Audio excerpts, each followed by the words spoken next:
मुठियाई, बाबा भी व्यापार के लिए बाहर जाते हैं और फिर ढेर सारा धन लेकर वापस से आते हैं, पर आपने तो उनके ऐसे कभी आरती नहीं उतारी। तो फिर राधा काकी ऐसा क्यों करते हैं? लाडू, इनका परिवार योद्धाओं का परिवार है और हमारा साहूकार का। हमारे घर के पुरुषों को बाहर आने जाने में जान का खतरा नहीं होता, लेकिन एक योद्धा के परिवार के जान को हमेशा खतरा होता है। ये जब भी घर के बाहर जाते हैं तो इनके घर की औरतें आरती उतार कर अपने मन का भय थोड़ा सा कम करती हैं, और इनके घर के पुरुष या बेटे जब वापस लौट कर आते हैं तब भी आरती करके ये अपने भाग्य को धन्यवाद करती हैं। बस इनका जीवन आरती से शुरू होता है और आरती पर ही खत्म हो जाता है, समझ लो। और लाडू, तुम्हें क्या करना है ये सब जान के? तुम सुंदर वस्त्र आभूषण पहनो, खेल खिलौने से खेलो और अपने जीवन में खुश रहो, समझी?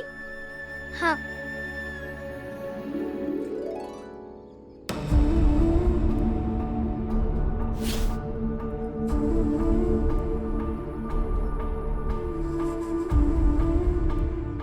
ये क्या बात हुई? जब भी आप कुछ हासिल करके आए हैं, मैंने आपका स्वागत किया है और फिर आपने घर में प्रवेश किया है। फिर आज क्यों?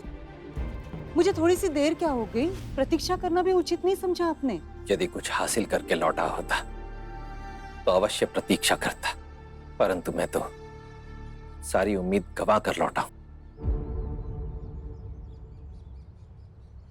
पेशवा बनने की उम्मीद? आप ही कहते हैं ना, योद्धा उम्मीद पे नहीं हिम्मत के बल पर लड़ता है।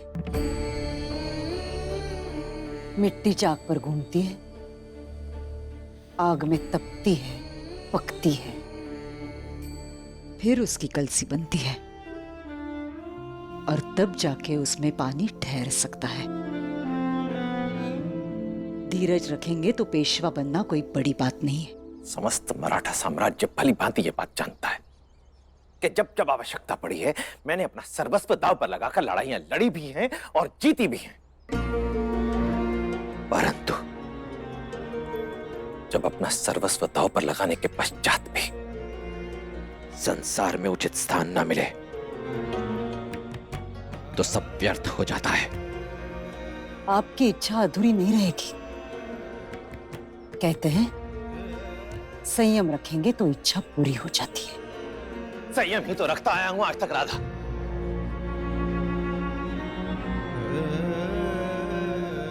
अपने मुख से अपनी प्रशंसा करने का कोई चाव नहीं है मुझे, परंतु यदि निष्पक्ष मूल्यांकन के आधार पर देखा जाए तो महाराज के दरबार में वर्तमान पेशवा सहित कोई एक भी ऐसा नहीं है जो युद्ध कला में या प्रशासन के कार्यों में मुझसे अधिक योग्यता रखता हो। परंतु इस सब के उपरांत भी मैं पेशवा बनने योग्य नहीं हूं। अभी समय नहीं आया है।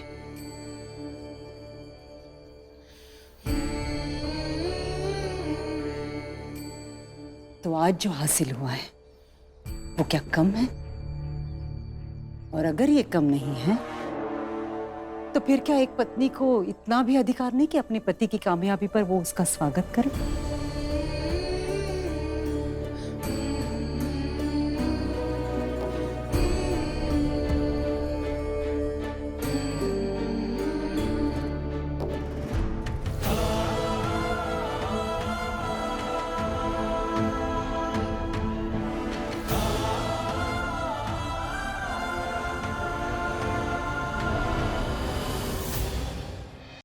इसकी क्या आवश्यकता थी राधा?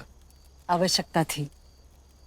सैनिकों की खुशी और उत्साहवर्धन के लिए ये आवश्यक था। आखिर उनके सरकार सेना करता जो बने हैं, पेशवा बनेंगे तो भव्य आयोजन होगा।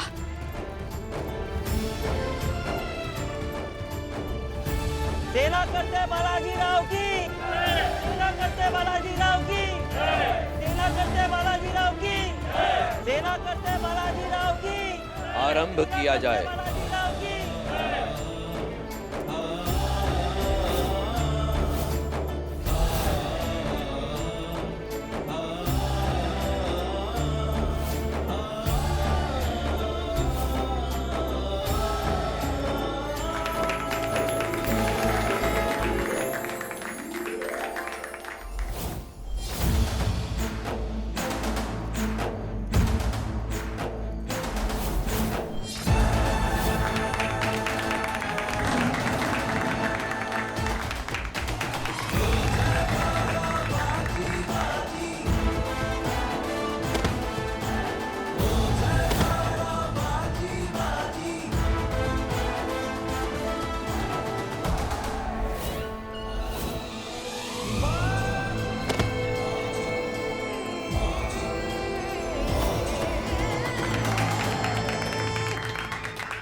बहादुर लोगों के लिए ताली बजानी चाहिए।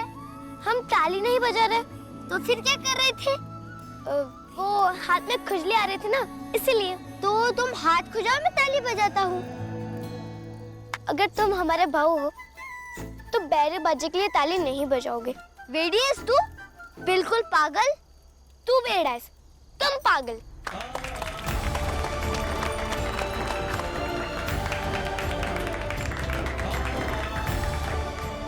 बच्चों का कौशल देखकर क्या विचार है बालाजी विश्वनाथ आपके? इनका कौशल अद्भुत है गुरुजी।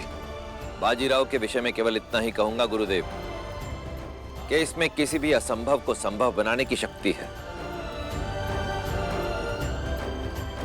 अगर सच में सेना करते मुझसे प्रसन्न है तो मुझे अपनी सेना में शामिल होने की अनुमति दे।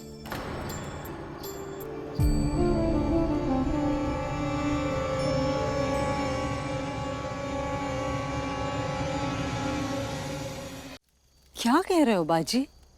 वही जो हमेशा एक योद्धा की इच्छा होती है। बाजी, आई, आपके और बाबा के लिए तो मैं हमेशा छोटा ही रहूंगा, पर यह अनुरोध एक भावी सैनिक राज्य की सेना करते से कर रहा है। बताइए महोदय, क्या आप मुझे अपनी सेना में सम्मिलित करेंगे?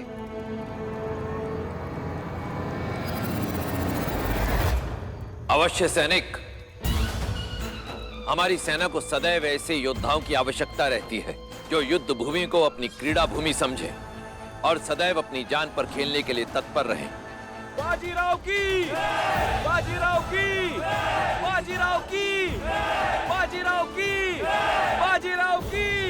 वचन देता हूं कि आपको कभी निराश नहीं करूंगा। दुश्मन के हर गढ़ पर विजय पताका फहरा कर लौटेगा आपका बाजीराव।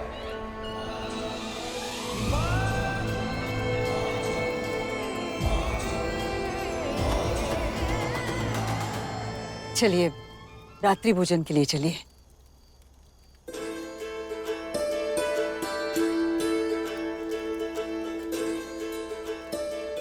युद्ध के प्यार में माँ का प्यार भूल गए हो क्या?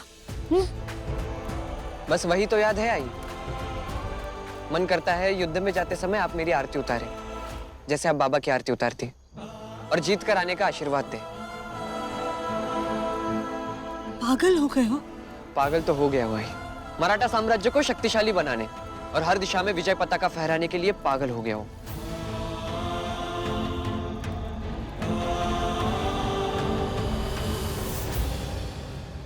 दसों दिशाओं में विजय प्राप्त करोगे बाजी। आशीर्वाद है मेरा।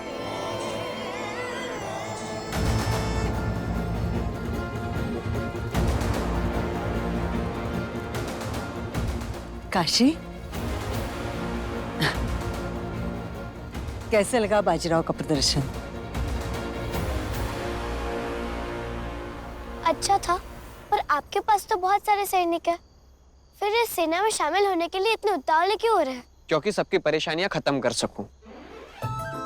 और एक सैनिक इसीलिए लड़ता है। पर यह बात उसके समझ में नहीं आएगी जिसके लिए जीवन की सबसे बड़ी चुनौती मनपसंद घाघर पाना हो, और जिसके लिए वो नगर के सारे स्वर्णकारों को परेशान कर देती हो।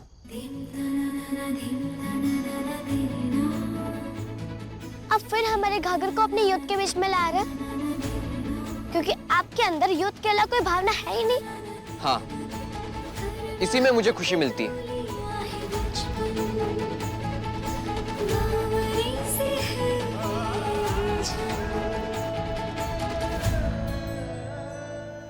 राधाबाई, बच्चे तो अंगारों को फूल समझ के पकड़ने की कोशिश करते ही हैं, परंतु ये माता पिता का धर्म है कि उन्हें जलने से बचाएं।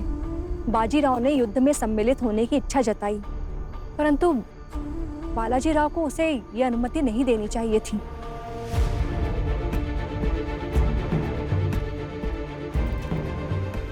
हम योद्धा तो अपने बच्चों को पैदा होते ही आग से लड़ना सिखाते हैं,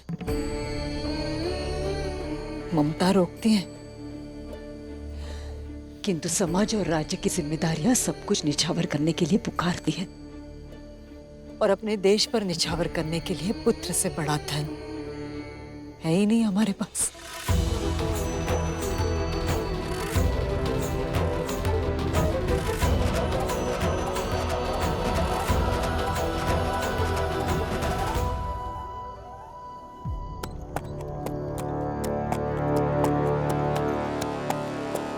सरकार की जय हो, हमारी सहायता कीजिए। महाराज, रानी साहिबा के सैनिकों ने हमारी छावनी पर हमला कर दिया है। हमारे सैनिक कम पड़ रहे हैं। चिंता मत करो। सुनाओ, हमें अभी इसी समय युद्ध के लिए प्रस्थान करना होगा। हर हर मैं भी साथ चलूंगा बाबा। नहीं बाजी, ये युद्ध अलग है। रात्रि का समय हो गया है और वैसे भी रानी साहिबा के सैनिक कहीं अधिक प्रशिक्षित और अनुभवी हैं। अनुभव कम है पर अभ्यास नहीं। और आप भी तो मेरे साथ होगे ना। और वैसे भी कभी ना कभी मुझे ऐसे रात्रि का सामना तो करना ही होगा।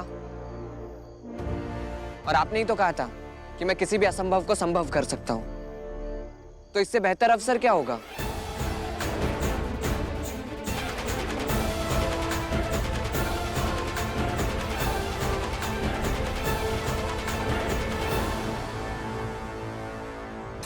अवसर चाहिए तुम्हें? युद्ध भूमि में यदि स्वयं काल तुम्हारे समक्ष आ गया तो डरोगे तो नहीं? महादेव की सौगंध, नहीं, कभी नहीं। उचित है। बाजीराव भी इस युद्ध में हमारे साथ जाएगा। युद्ध के लिए बाजीराव की पोशाक भी तैयार की जाए।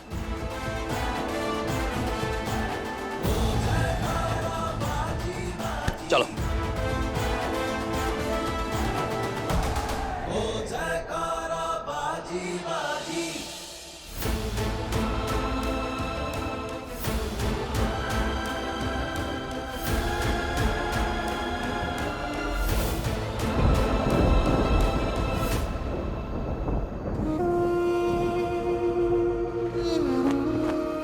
मैं जानती हूँ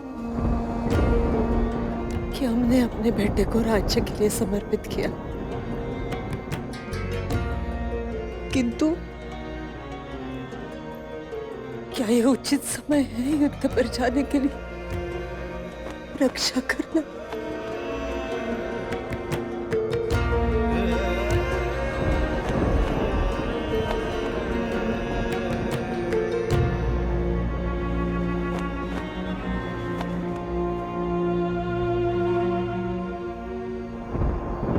राधाबाई, एक माँ होने के नाते मैं आपकी चिंता समझ सकती हूँ, किंतु यहाँ रोने से अच्छा है कि आप बालाजी राव से जाकर बात करें कि इतने छोटे बच्चे को युद्ध में ना लेके जाए। बालक अगर शेर की जिद करे तो माता पिता उसे शेर का पुतला लाकर देते हैं, ना कि उसे शेर के आगे छोड़ देते हैं। बाजीराव के युद्ध पर जाने की जिद को मान लेना जरूरी नहीं था, बरोबर ना? ये तो एक योद्धा का कर्तव्य है भवानी बाई कि वो राज्य की रक्षा करे, और कर्तव्य रिश्ते से बड़ा होता है। इसीलिए हम योद्धा अपने राज्य के लिए अपना जीवन निछावर कर सकते हैं।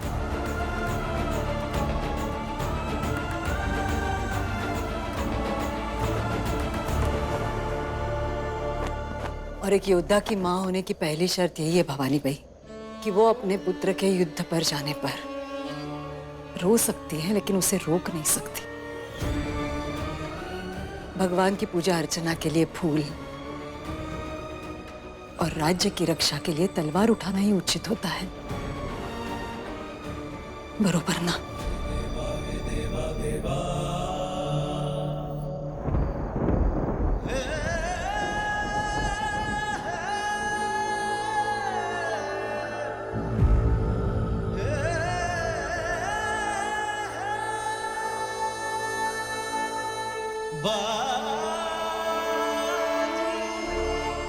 सदैव स्मरण रखना बाजीराव, युद्ध भूमि में तुम दो युद्ध लड़ोगे, एक शत्रु को मिटाने के लिए और दूसरा अपनों को बचाने के लिए। हो बाबा। तुम्हारा ये सीना इतना सुदृढ़ और शक्तिशाली होना चाहिए कि शत्रु सेना का सारा लोहा और बारूद इसमें समा जाए, परंतु चेहरे पर एक शिकन भी ना आने पाए। हो बाबा। ये कभी मत भूलना बाजीराव, युद्ध भूमि में योद्धा का भाग्य उसके हाथों की रेखाओं में नहीं, उसकी भुजाओं में होती है। हो बाबा।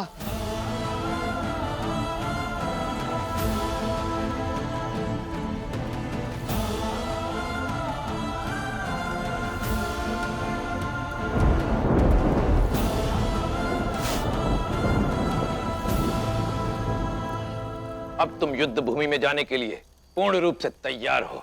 स्मरण रहे, युद्ध भूमि में ना तो मैं तुम्हें देख पाऊंगा, ना तुम मुझे, क्योंकि युद्ध भूमि में जाते योद्धा को यदि कुछ दिखाई देना चाहिए तो वो है केवल उसका शत्रु।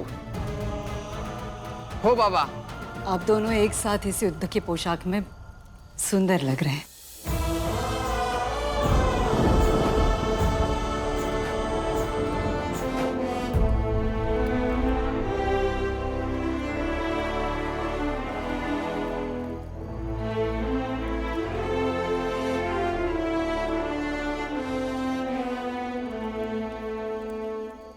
उन दुश्मनों की किस्मत खराब होगी जिनका आज आपके साथ सामना होगा। मुझे पूरा यकीन है पिछले 13 बार की तरह आज भी आप विजयी होकर लौटेंगे।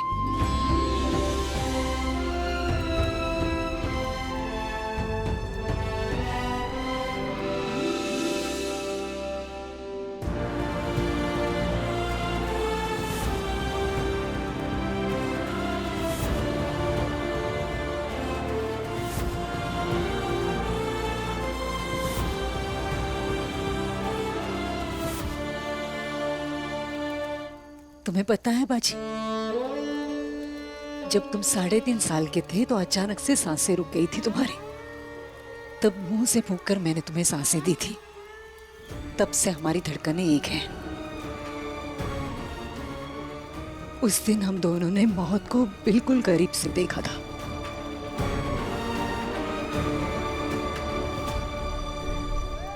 बाजी,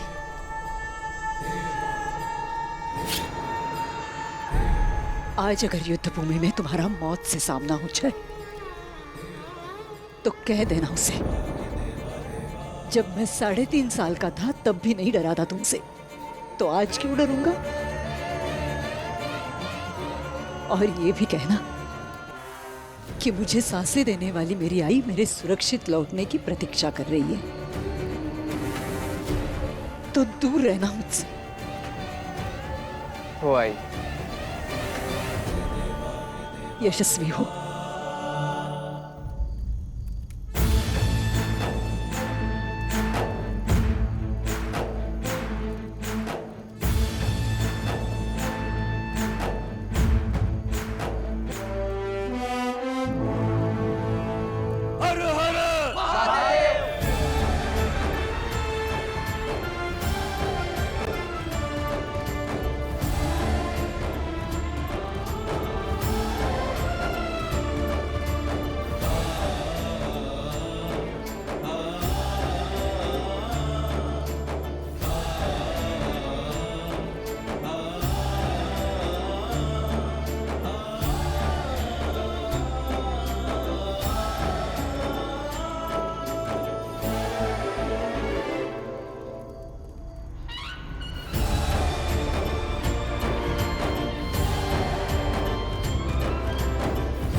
आपको इस पूरे बाड़े में हमारे घाघर के सिवाय कुछ नहीं दिखा? मुझे आपके घाघर के सिवा कुछ नहीं दिखा। युद्ध के अलावा कुछ दिखता नहीं है क्या आपको? काशी कभी पीछे नहीं हटती। और बाजीराव तो कभी हट ही नहीं सकता।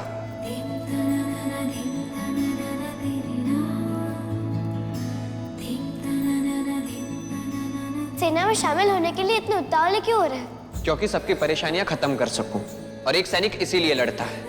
लेकिन एक योद्धा के परिवार के जान को हमेशा खतरा होता है। ये जब भी घर के बाहर जाते हैं तो इनके घर की औरतें आरती उतार कर अपने मन का भय थोड़ा सा कम करती हैं। इनका जीवन आरती से शुरू होता है और आरती पर ही खत्म हो जाता है।